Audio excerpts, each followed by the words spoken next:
몽상에 빠진 신선. 원세천을 세운 대원불. 그의 원래 이름이 아연이고 그가 아미타불이 수행산매에 빠져 있을 때 천저를 타고 주변을 얼쩡거렸던 것이나 이천이 그를 각별히 여겨 아미타불의 제자로 청거했다는 사실은 익히 아는 얘기다. 하지만 아연이 이천을 만나기 전까지 어떤 과정을 거쳐 살아왔는지에 대한 얘기는 없었다. 그런 얘기는 거대한 우주사를 다루는데 사족이 될 수도 있지만 아연만큼은 그렇지가 않은 것이 그는 먼 훗날 지구라는 행성의 역사에 깊이 관여하게 되기 때문이다. 따라서 그곳 행성을 모태로 삼고 있는 우리들의 입장에선 그의 족적을 긴밀히 살펴볼 필요가 있을 것이다. 아현, 그가 태을 15흑도천에서 인간으로 있었을 때 그를 특징 지우는 건 딱 한 가지였다. 그건 다른 인간들보다 그의 상상력이 풍부하다는 점이다. 그런데 그것이 단순히 풍부한 것을 넘어 도에 지나칠 정도로 심각하다는 것이 문제였다. 아연은 대부분의 시간을 현실 대신 뇌리에서 만들어내는 상상 속에 갇혀 지냈다. 물론 동심에 젖어 사는 유년기라면 충분히 그럴 만도 하겠지만 청년이 되고 성년이 됐어도 그의 상상 속의 유인은 멈출 줄을 몰랐다. 이렇게 되니 아연에게 사회 구성으로서의 어떤 역할을 기대하기가 어려웠다. 늘 방 안에 처박혀 자신만의 세계에 갇혀 지냈고 이런 그를 보다 못한 부모는 생활비를 끊는 강수를 써서 그를 훈계하고자 했다. 하지만 아연이 택한 것은 산행이었다. 어떻게 그가 이런 정보를 알았는지는 모르지만 산속에 들어가서 홀로 지내는 법을 터득하고 있었다. 먹는 것이야 지천으로 열린 열매나 나물, 견과류 등을 채취하면 되고 부족한 것은 가끔씩 산을 찾는 샤먼의 행사에 기웃거리는 것으로 충분했다. 먹거리는 발품의 문제였지 그것이 생존의 문제로까지 다가오지 않았고 그렇게 그는 자신만의 세계에 더욱 함몰할 수 있었다. 흑도천의 인간들의 모습을 보면 불필요한 틀이 거의 보이지 않고 이목구비가 깔끔하게 처리되어 있어서 꽤나 동안으로 보인다는 점이 특징이라 하겠다. 눈이 인형처럼 크고 코가 작고 곰보딱처럼 부어져 있는 게 인상적인데 그래서 표정의 굴곡이 얼굴에 잘 비춰지지 않았다. 다만 커다란 눈을 자세히 들여다보면 마치 파도가 일렁이는 것처럼 어떤 변화가 계속해서 일었고 그것이 수시로 심리 상태를 보여주고 있었다. 아현, 그의 눈빛은 흐리멍덩한 데다가 몽롱한 연무가 잔뜩 끼어 있었고 그것이 그를 표현하는 자아의 색채였다. 그래서 그를 수식하는 단어는 오로지 딱 하나였다. 몽상가. 산속에 사는 수행자나 숱한 기인들 사이에서는 그를 그렇게 불렀다. 대개 수행이라 하면 비우는 것을 건강으로 삼는다. 비우고 비워서 허공처럼 만드는데 수행의 성패가 달려있다 하겠다. 그래서 무소유나 인생 무상 등을 언급하며 끊임없이 욕심을 버릴 것을 주장한다. 대저 중생의 한계는 나라는 한정된 틀에서 비롯한 것이기에 이런 분별적 의식을 깡그리 소멸함으로써 전체적 대야로 성화하려 함이며 이로써 깨달음을 얻어 영생과 열반을 얻으려는 것이다. 분명 수행의 커다란 흐름이 일할진데 아연에게는 전혀 이런 원칙이 먹히지 않았다. 그는 버리지도 않았고 그렇다고 어떤 또 다른 욕망을 채워나가지도 않았다. 그는 수시로 떠오르는 생각들을 재료로 삼아 부지런히 창조에 몰두했다.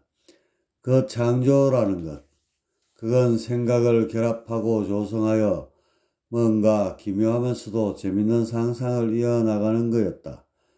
자신이 성군이 되어 역사의 길이 남을 업적을 쌓는 장면도 그려보고 비룡뱅이처럼 살다가 득도하여 부처가 되는 그림도 수시로 떠올려 봤다.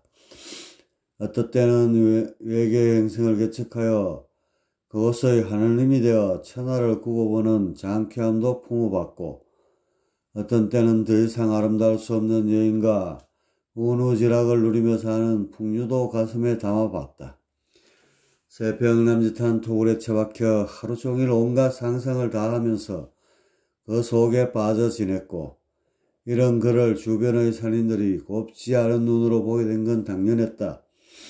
삶의 뚜렷한 목적이 있는 것도 아니고 그저 온갖 망상 속에서 세월이나 축내고 있는 아현. 그는 이곳 산중에서도 별난 인물임에 틀림없었다. 어느 날 아현의 토굴에서 얼마 떨어져 있지 않은 곳에 귀가하던 한 산인이 찾아왔다. 수행이란 가끔씩 적득도 하는 것이라 생각했던지 아니면 그저 폐인처럼 지내는 아현이 최근에서였는지 그는 작심하고 입을 열었다. 이보시게, 자네 이곳까지 기어들어와서 왜 이렇게 지내는가? 사는 이유가 도대체 뭔가 말일세. 얼핏 봐도 아연보다 대여섯 사람 위로 보이는 사내가 반말조로 물어왔다. 나이뿐 아니라 산생활에서도 선후배라는 게 있을 터이니 이런 어투는 전혀 예의에 벗어난 것이 아니었다. 이유요? 글쎄요. 거기까지는 생각해보지 않았습니다. 아연이 오히려 그런 걸 묻는 사내가 이상하다는 듯 눈썹을 찡그렸다. 그러자 더욱 황당하게 느껴지는 사내였다. 그래도 이웃인데 동생명이나 함세. 나는 수암이라 하네. 자네에게도 이름이란 건 있겠지? 남들이 저를 아연이라 부르긴 합니다만 아연의 말투는 왜 뜬금없이 이름은 물어오느냐는 거였다. 이런 산중에선 마주치는 사람도 거의 없는 마당에 그런 거추장스런 이름 딱지를 알아 뭐에 쓰겠느냐는 표정이었다. 네, 정말 궁금해서 묻는 말일세. 자네 이곳에 수행하러 온 게 아니었나? 좌정을 하는 모습도 거의 없고 대부분의 시간을 삐딱하게 앉아서 뭔가에 골몰을 하거나 아니면 들어누워 천장바라기만 하며 보내지 않는가? 대간절 자네가 사는 목적이 뭔지 궁금해서 하는 말일세. 수암이라고 자신을 밝힌 중년줄의 사내는 그동안 품고 있던 궁금증을 이참에 다 쏟아내리는 듯 보였다. 그러자 아연은 꽤나 귀찮다는 표정을 지으며 양미간을 좁혔다. 뭐하며 지내다니요? 제게 주어진 모든 것을 활용하여 열심히 살고 있지 않습니까? 열심히? 자네 도대체 무슨 말을 하는 겐가? 분명히 자네는 수행을 일모도 하지 않고 있지 않은가? 그렇다고 속세의 여느 사람들처럼 어떤 일에 열중한 것도 아니고 도대체 하는 일이라고는 아무것도 없는 마당에 열심히라니. 수암은 혀를 껄껄 차며 청은하다는 표정까지 지었다. 그러자 이런 그가 더욱 이상하다며 고개를 살짝 비트는 아연이었다. 그는 답답하다는 듯 인상을 쓰더니만 간신히 대답을 하고 나섰다. 그게 무슨 말씀입니까? 그럼 제가 맨날 빈둥대면서 놀게라도 한다는 말입니까? 적반하장이라더니 아연이 이렇게 나오자 더욱 기가 차는 수암이었다. 그는 수염이 없어 맨들맨들하기만 한 턱선을 몇 차례 문지르는 것으로 가슴을 진정시키고는 말을 이었다. 이보게, 지금 나와 농담 따먹기나 하자는 건가 뭔가? 분명 자네 입으로 아무것도 하지 않는다고 말하지 않았는가? 게다가 수행을 비롯해서 아무런 삶의 목적 같은 것도 없고 말일세. 그럴진데 그게 빈둥대고 노는 게 아니면 뭐겠는가? 어느덧 수암의 눈엔 핏대가 서 있었다. 과학을 바로 깨워 인도하려는 의지를 넘어 쓰레기 인간을 혼쭐 내려는 훈계가 서려 있는 듯했다. 참으로 이상한 양반입니다. 내가 하나만 물읍시다. 인간들이 실제로 가지고 있는 게 뭐가 있는지 말입니다. 자네 지금 나와 선문답이라도 하려는 겐가? 좋네. 그럼 어디 한번 해보지. 인간들이 소유하고 있는 것들이야 몸뚱이를 비롯해서 그것의 편리를 위해 만들어진 숱한 것들이 있겠지. 그 중에 가장 대표적인 것으로 치자면 의식주일 테고 관심을 끄는 것으로 치자면 권력과 세욕 그리고 물욕이 있겠지. 허허. 수암이 간단 명료하게 소유물에 대해 늘어놨다. 하지만 이런 말을 듣는 아연은 오히려 한심하다는 듯한 눈빛을 쏘는 것이다. 그런 것들이 결국에는 무엇으로 변해서 나에게 오는 거죠? 그게 무슨 말인가? 가령 맛있는 것을 먹으면 그게 어떻게 해서 나와 연결이 되느냐는 겁니다. 어여쁜 여인을 품에 안았다 칩시다. 그 기쁨이 무엇으로 연결되어 내 것이 되느냐 하는 말입니다. 아연이 이쯤 말하자 수행으로 잔뼈가 굵은 수암인지라 단번에 알아챌 수 있었다. 자네 지금 일체유심조를 말하려는 거구만. 모든 것이 생각으로 바뀌어 연결이 되겠지. 아무렴. 바로 그겁니다. 인간들이 실제로 가지고 있는 건 생각밖에 없습니다. 외계의 모든 것들이 생각으로 바뀌어 자신의 것이 되지요. 이는 바로 만사가 생각하기 나름이란 겁니다. 지옥에서도 극락이란 생각으로 뒤덮여 있으면 그게 극락인 것이고, 극락에서도 지옥 생각으로 물들어 있으면 그게 바로 지옥인 것이지요. 아연이 마치 훈계라도 하듯이 일체유심조 이론을 꺼내들자 수암의 표정은 잔뜩 구겨졌다. 산속에서의 수행만 무려 20년째 하고 있는 자신에게 새파란 신참놈이 한 수 가르치려 드는 게 아닌가. 이보게 그런 쓰잘데기 없는 얘기 그만하게나. 지금 자네는 그 생각이란 것을 가지고 전혀 인생의 보탬이 없는 짓거리만 하고 있지 않은가. 생각을 잘 써서 영역을 높이는 데 쓰는 것도 아니고, 그렇다고 속세인들처럼 기발한 것을 개발하여 사회에 공헌하는 것도 아니고, 자네는 정말 쓸모없는 망상 속에 파묻혀 귀중한 세월을 허비하고 있는 것일세. 수암이 목울대를 끌떡이며 강하게 질타하고 나섰다. 말은 이 정도로 거쳤지만 사실은 쓰레기 같은 인간이라며 상용을 내뱉고 싶은 심정이었다. 생각이 왜 있겠습니까? 아연의 선문답은 끝나지 않은 모양이었다. 단순한 게 어렵다고 생각 자체를 화두로 꺼내 물어오자 일순 수암은 먹먹했다. 어찌 답할지를 몰라 주저하는 때에 아연이 재차 물어왔다. 생각이 없으면 어떻겠습니까? 생각이 없다. 그렇게 되면 부처가 되겠지. 온갖 분별에서 해탈하면서 삼라만상의 바탕이 될 테니까. 이번엔 수암이 생각지도 않고 답을 꺼냈다. 그가 이렇게 일생을 바쳐가면서 수행하는 것도 그 생각의 꼬리를 자르려는 것이 아니던가. 사실 한 생각, 두 생각이 일어나서 자아를 이루고 이로써 나라는 틀에 갇혀 피조물이 되고 만다. 그렇게 생각의 뿌리를 캐내 근원을 없애버림으로써 초월하고 해탈하려는 게 수행이면 수행인 것이다. 참으로 답답하십니다. 어차피 생각이란 건 없어질 텐데 왜 그것을 지금 없애려고 그 고생을 하면서 사십니까? 가만 놔둬도 세월이 흐르면 모든 것이 소멸되는 것이 자연의 이치일진데 그것에 역행해서 없애려 하니 말입니다. 이 친구 완전 멍충이인 줄 알았는데 제법 말솜씨는 있네 그려. 자네 말이 맞긴 하지만 그건 피조물인 중생으로서 존재하기 싫어서 그러는 게 아닌가. 이왕 존재할 것이라면 응당 부처로서 폼나게 존재해야 할 것이네. 그래서 이렇게 땀 흘려 수행하는 것이 아니던가. 그럼 부처가 되면 생각은 안 합니까? 생각? 부처가 생각을 안 하게 되면 그건 바로 인멸일 겁니다. 완전히 소멸되어 어떤 구분조차 없게 되겠지요. 인멸되기 전에 일정 기간 동안 존재하는 것으로 보면 부처 역시 생각이란 것을 하기야 하겠지. 그럼 지금의 저희들과 부처의 차이가 없지 않습니까? 똑같이 생각을 하는데 뭔 차이랍니까?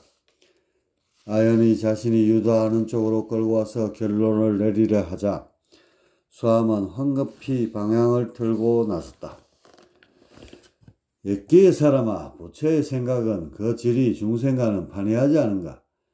그래서 부처가 일으키는 생각은 족족 극락이며 열반인 것이지. 반면에 중생들의 생각은 온통 번뇌이며 망상이고 지나치면 지옥이 되는 것이고, 이렇게 천냥지차이거늘 어찌 단순히 생각하는 자체만을 따지는 것인가? 수암은 이 정도로 말했으면 아연의 궤변을 묵살하고도 남음이 있을 것으로 생각했다. 하지만 이런 자신의 호통에도 전혀 눈 하나 끔찍하지 않는 아연이었다. 그럼 답은 간단하네요. 부처처럼 생각을 즐거운 곳에만 쓰면 되는 거 아닙니까? 지금 제가 바로 그렇게 살고 있습니다. 생각하는 족족 극락이고 열반인데 더 이상 무엇을 어떻게 바라겠습니까? 아현이 이쯤 나오자 수암은 더 이상 말을 이을 수가 없었다. 생각을 부처처럼 써서 늘 즐겁게 산다는 자한테 무슨 말을 어떻게 할 수 있겠는가? 속으로 구제불능의 몽상가라고 생각하면서 자리를 틀고 물러나올 수밖에 없었다. 고집으로 도통을 하겠구먼. 허허. 그래, 자네 어디 그 생각이란 것 속에 푹 파묻혀 일생을 재밌게 살아보게나. 죽은 뒤에 저급한 귀신이 돼서도 그런 말이 나오는지 내 두 눈으로 똑똑히 보겠네. 수암은 걱정인지 악담인지 분명치 않은 말을 아연에게 퍼붓고는 자신의 거처로 돌아왔다. 그리고는 가부좌를 틀고 앉아 뒤엉켜진 생각의 실타래를 정리하기 시작했다. 아연에 대한 채근한 마음에 적덕이나 한번 할까 생각했었는데 오히려 번뇌만 일으키는 꼴이 되어버렸다. 사후에도 저 아연이란 자의 주둥아리가 저렇게 놀려지는지 꼭 확인해야겠다는 생각도 한편으론 들었다. 어차피 꼴상을 보아하니 저자가 다른 곳으로 거처를 옮길 것 같지도 않았다. 숙식이 해결된 마당에 귀찮음을 감수하고 이사를 갈 자가 분명 아니었기에 아마 임종도 그곳에서 맞이하게 될 것이었다.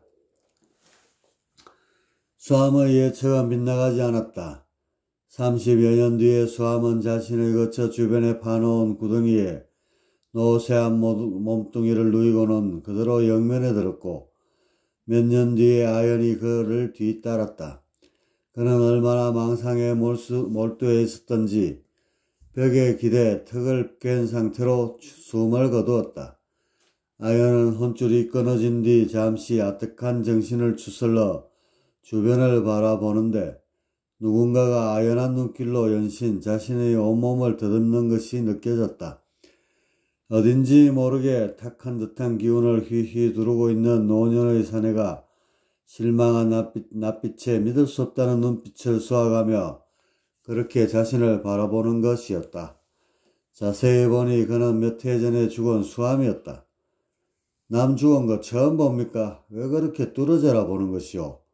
아연이 껄끄럽다는 표정으로 대뜸 물었다. 아무리 봐도 나보다 영역이 높아 보이기에 그렇수다. 일평생을 망상 속에 갇혀 지냈건만 어찌 이리도 영혼이 가벼운 것인지. 수암이 시리에 찬 목소리로 힘겹게 내뱉었다. 영역? 그렇다면 내가 천신점은 된다는 말이오?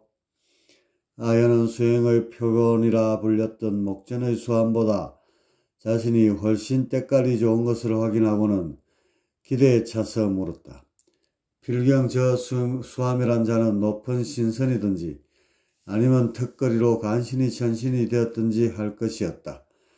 하지만 자신의 몸에서 뿜어져 나오는 빛은 그보다 훨씬 더 청명하지 않은가. 분명 천신은 넉넉히 되고도 남음직해 보였다. 하지만 이런 아연의 덕의로는 수암의 다음 말이 떨어지고 나서야 꺾이고 말았다. 내가 간신히 신선이 되었는데 대건 나보다는 여유있게 신선이 된 것으로 보아 영역이 5.5천에 접근한 듯으로 보이오. 참으로 회개한 일이외다. 어찌 당신 같은 사람이 일이 될 줄이야. 귀신 중에서도 형편없는 퇴락귀가 될 것으로 예측했었는데. 수암은 마치 자책을 하듯 중얼거리는 어조로 뇌까렸지만 이런 말을 듣는 아연의 심기가 편할 리가 없었다. 그 무슨 망발이시오. 내가 설마 퇴락기라도 됐을성 싶으오? 아연이 이리 말했지만 그는 내심으로 자신이 천신이 못된 것에 대단히 실망했다. 그는 늘 같은 생각을 품었었다. 천신이고 부처이고 모두 생각하기 나름이라고. 따라서 생각을 천신처럼 하면 천신이, 부처처럼 하면 반드시 부처가 될 것이었다. 하지만 고작 신선나불행이라니 아연의 심기가 크게 구겨지고 말았다. 어찌된 일인가. 내 분명 천신 정도의 생각은 충분히 다루는 것으로 판단했건만. 대개는 영역을 따질 때 분별에 대한 생각이 줄어들고 마음이 가벼워질수록 높게 친다. 하지만 아연은 그렇게 생각하지 않았다. 생각의 무게를 잘 견디면서 자유롭게 가지고 노는 수준에 따라 영역이 갈린다고 믿었다. 그래서 그는 평생토록 생각의 유의를 연구했고 그 속에서 즐거움을 찾았다. 남들이 몽상가라든지 망상가라든지 자폐아라든지 놀리든 말든 전혀 개의치 않고 자신만의 세계에 갇혀 쓸만한 생각을 일으켰다. 노년줄에 접어들면서 그것이 더욱 원활하게 되어 한때는 생각을 극복한 것처럼 여겨지기도 했었다. 그래서 마음 한편으론 죽게 되면 적어도 천신의 반열에 오르지 않을까 기대도 했다. 하지만 이렇게 관뚜껑을 덮고 나니 신선이었다. 남들이야 신선만 되어도 대단한 것으로 열광을 하겠지만 더 높은 곳을 바라봤던 아연이기에 그렇지 않았다. 그는 실망을 넘어 절망의 낯빛을 띠고는 조용히 고개를 숙이는 것으로 괴로움을 삼켰다. 대거의 전생이 원래 이 정도 영역이 되었을 것이요. 그래서 평생토록 허송세월을 보냈어도 이렇게 신선이 되어 있는 것이고 말이외다. 허허. 수암은 이렇게 결론을 내리자 마음이 한결 가벼워졌다. 일생을 죽도록 수련만한 자신보다 저 비름뱅이처럼 산 아연이란 자의 영역이 높다는 사실을 인정할 수 없었다. 그렇게 되면 자신이 너무나도 비참해질 수밖에 없었다. 하지만 그의 전생에 이미 지금과 같은 경지에 도달해 있었다고 생각하면 그렇게 기분 상한 일도 아니었다. 그는 본전치기를 한 것이고 자신은 불굴의 노력으로 전보다 더 성장해 있을 것이기 때문이다. 또한 수행이란 일종의 장거리 경지와도 같지 않던가. 자신들의 영역은 아직도 초기 상태에 불과하다.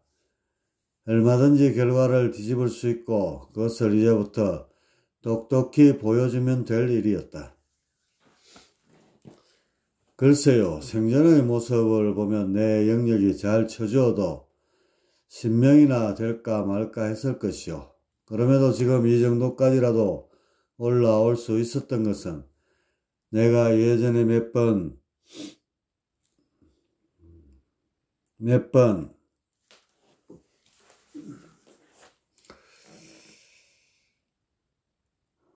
말한 바 있는 상상의 힘 때문이외다. 중생들은 상상을 잘 못하여 괴로움에 허덕이는 게 아니겠소. 그 상상이란 것만 잘 다룰 줄 알면 영역은 부쩍부쩍 늘어나게 되어 있어. 내가 원래 지닌 영역이 너무 바닥이어서 이 정도에서 멈췄지만 다시 이 일을 꾸준히 해나가면 필경 얼마 지나지 않아 천신도 되고 부처도 될 것이에다. 허허. 아니, 그럼 신선이 되었어도 그 상상이란 것을 계속 하겠다는 말씀이요? 허허, 참으로 한가한 소리를 하시는구려. 전생의 영역 덕분에 일이 된 것도 모르고 어찌 아직도 상상 타령이시오. 네, 그간의 정을 봐서 하는 말인데 이제라도 정신 바짝 차리고 제대로 수행의 길을 밟으시오. 그렇지 않고 생전의 그 회개한 짓거리에 계속해서 탐닉하다가는 도리어 영역이 퇴화하여 신명으로 꼬꾸라질 수도 있을 것이외다. 수암은 진심을 실어 말했지만 아연의 고집을 잘 알고 있는 터라 그가 자신의 말을 귓등으로 흘릴 것은 뻔했다. 사실이 그랬다. 아연은 생각을 문제로 보고 그것을 없애는 쪽이 더욱 어렵고 요원한 길이라고 여겼다. 애초에 생각하는 존재로 만들어졌는데 그것을 애써 부정하면서 생각을 없애 초월하고 해탈한다는 말이 도무지 납득되지 않았다. 중생의 문제는 생각을 다루지 못해서 발생하는 것이지 생각 때문이 아니다. 생각, 그것을 다루는 기술에 따라 영역이 나뉘고 끝내는 대각을 이루어 성불을 하는 것이 아니겠는가? 그렇다면 아연이 떠올리는 생각을 다루는 기술이란 과연 무엇을 말함일까? 그것은 생각이 긍정적인 쪽으로 흘러 변화와 창조를 일으키고 그 부산물로서 재미와 보람, 가치 같은 것을 얻는 것을 말한다. 열발이란 것도 이런 범주에서 크게 벗어나지 않으리라는 것이 그의 생각이었고 그렇게 세인들이 손가락질하는 망상이나 몽상 같은 것도 잘만 쓰면 약이 될 수 있으리라 내다본 것이다. 이것이 그가 세상과 단절하고 자신만의 생각에 갇혀 지내게 된 주된 이유였다. 그리고 그 덕을 본 것인지 확실치는 않지만 지금 영역 5.5천의 신선이 되어 이렇게 있는 것이고 말이다. 어쨌든 그날 이후 아연과 수암의 연근한 경쟁은 시작되었다. 성계의 깊은 산중에 거처를 잡은 이들은 가끔씩 서로를 의식하면서 자신만의 수행에 매진하였다. 수암은 성계에 만연되어 있는 태극선법을 수행의 교과서로 삼아 정진했고 아연은 늘 그렇듯 생각의 유의 속에 파묻혀 지냈다. 그렇게 대략 몇천 년쯤을 보낸 것 같다. 이들의 삶의 변화라고 하면 가끔씩 수암이 아연을 찾아와 그의 영역을 점검하면서 몇 마디 도담을 나눈 것이 다였다. 어떻게 보면 너무 한가로워서 무료하기까지 한 생활이 끊임없이 이어졌고 마침내 이들에게도 윤회의 시기가 다가오게 되었다. 수암의 영역은 간신히 5.5천 정도에 근접해 있었지만 아연은 그다지 변화가 없었다. 이런 것을 확인한 수암은 자신의 판단이 맞는 것에 흡족한 미소를 지으며 윤회를 하게 되었다. 대략 100여 년 기간이 남아있는 아연은 윤회를 앞두고 여러 생각에 잠길 수밖에 없었다. 사실 그가 상상 속에 갇혀 지내게 된 것도 수행에 대한 어떤 뚜렷한 목적이 있어서가 아니었다. 그저 그것이 즐겁고 행복했기에 상상의 세계에 푹 빠져 지냈던 것이다. 그 덕인지 아니면 수암의 말 맞다나 전생에 이루어 놓은 영역 덕분인지 여탄 신선이 되어 있었다. 그리고 수암이 다소 시비조로 자신의 몽상을 문제 삼고 나서면서 수행과 영역이란 것을 진지하게 생각해 보게 되었고 그 결론이 생각을 이용한 창조였다. 자신이 지금껏 해오던 그러니까 생각을 이용해서 즐거움을 창조하는 것이 올바른 수행이라 여기게 된 것이다. 그리고 이런 자신의 견해를 강하게 질타하는 수암에게 보란듯이 그 공효를 증명해 보이고 싶은 마음이 들었다. 그래서 그가 수련하는 곳에서 그다지 멀지 않은 터에 거처를 정하고 생각을 다루어 창조를 이루는 일에 열중해 왔다. 물론 이런 자신을 바라보는 남들이야 망상가 혹은 몽상가라며 손가락질을 해댔지만 그건 생각이 일구어내는 오묘한 세계를 그들이 잘 알지 못하기 때문이었다. 생각, 그것은 없애야 될 쓰레기가 아니다. 그것은 천지를 창조하고 삼라만상을 조성케 한 동력이며 또한 상대세계를 완성할 수 있는 유일한 열쇠인 것이다. 따라서 생각을 없애는 기존의 수행보다는 생각을 활용하여 가치를 창조하는 편이 나았다. 그 가치란 것도 결국은 심리에서 일어나는 만족의 범위에 국한되는 바 이왕이면 상상으로 시작해서 상상으로 마무리 짓는 편이 간명해 보였다. 쓸데없이 세인들과 어울려 누가 잘났는지를 겨루며 시시비비를 따질 필요가 없지 않은가. 그런데 그 결과는 너무나 참담했다. 아연이 이룩한 상상의 세계는 말 그대로 상상으로 끝나버렸다. 그것이 현실로 이어지지 않았고 아연의 영역은 고장난 시계처럼 무한정 멈추고 말았다. 어디서부터 잘못된 것인가? 아연의 실험이 깊어질 수밖에 없었고 몇십 년을 공부한 끝에 나름 어떤 결론에 이를 수 있었다. 그것은 첫째, 자신의 상상이 어떤 의도를 지님으로써 자연스러운 흐름이 조성되지 못했다는 점과 둘째, 현재의 신체가 노인의 모습을 함으로써 풍부한 상상의 소재를 이끌어내지 못했다는 점이었다. 전자를 보면 수암이란 뜻밖의 인물과 견주게 됨으로써 상상을 곧 수행으로 몰고 갔고 그럼으로써 은연중 영역 정진이라는 목표를 세우게 되었다. 이는 생각의 흐름과 종착지를 규정해 놓은 것이고 그렇게 마음 깊숙한 곳에서 자연스럽게 우러나오는 상상에 제약이 걸린 꼴이 되고 만 것이다. 이렇게 되니 진실로 원하는 바의 창조가 일어날 수 없었던 것이다. 그리고 후자를 봐도 일리가 있는 것이 이미 노인의 정보로 꽉 들어차 있는 자신이 일으킬 수 있는 상상의 폭은 좁디 좁았다. 어떤 하고자 하는 바람 같은 것이 잔뜩 움츠러 들어있고 그렇기에 이런 낮은 형태의 동력을 가지고 멋들어지고 장쾌한 상상의 나래를 펴기엔 역부족이었다. 이런 두 가지 이유가 복합되어 자신의 영역이 정체되는 것이 아닌가 결론을 내린 아연은 향후 어찌 대처해야 할지를 고민하게 되었다. 하나 이미 수천 년의 세월을 다 쏟아버린 마당에 어떤 뾰족한 해법이 있을 턱이 없었다.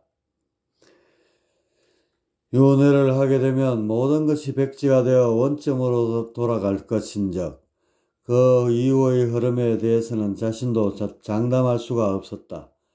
왜냐, 윤회의 순간부터 지금의 모습은 잠재의식 속에 갇혀 새로 잉태될 자의 걸음이 될 것이기 때문이다.